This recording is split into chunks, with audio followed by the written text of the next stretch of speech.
This is Mountaintop History, a podcast from the Thomas Jefferson Foundation at historic Monticello. My name is Kyle Chattleton. The election of 1800 featured a bitter contest between the then Vice President Thomas Jefferson and the then President John Adams. So bitter that it resulted in the collapse of their friendship. Thomas Jefferson ultimately won the election, becoming the third president of the United States. And while he wouldn't speak with Adams for many years, he hosted a number of dinners at the president's house with John Adams' son, John Quincy Adams, in attendance. The dinners, and Quincy Adams' memories of them, reveal not only what it was like to dine at the president's house in Washington, D.C., but also tell us a bit about what Quincy thought about his father's political rival. On January 11, 1805, for example, Quincy tells us in his diary that he dined at the president's house. He wrote, quote, "The president appeared to have his mind absorbed by some other object, for he was less attentive to his company than usual." That didn't mean that Jefferson couldn't entertain his visitors with outrageous stories. Quote, "His itch for telling prodigies, however, is unabated. Speaking of the cold, he said he had seen Fahrenheit's thermometer in Paris at 20 degrees below zero, and that not for a single day, but that for 6 weeks together it stood thereabouts. Never once in the whole time, said he, so high as zero, which is 50 degrees below the freezing point." These were his own words. He knows better than all this, but he loves to excite wonder.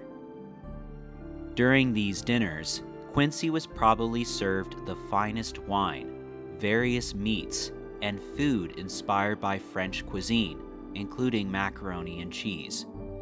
Proper etiquette was not always followed, with seating being arranged somewhat randomly rather than according to rank. This led to a dispute between President Jefferson and the British ambassador, Anthony Merry, which became the talk of political newspapers.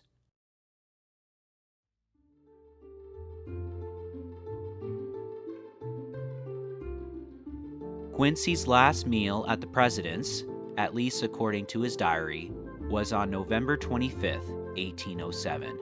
And like many other dinners, science and engineering were some of the topics of conversation. Many guests were in attendance, including the inventor Robert Fulton, who used the opportunity to talk about one of his new gadgets, a torpedo. Fulton, in Quincy's words, was very anxious to make an experiment of his torpedoes before both houses of Congress. Almost exactly 3 years earlier, Jefferson told Quincy another incredible story at dinner on November 23, 1804.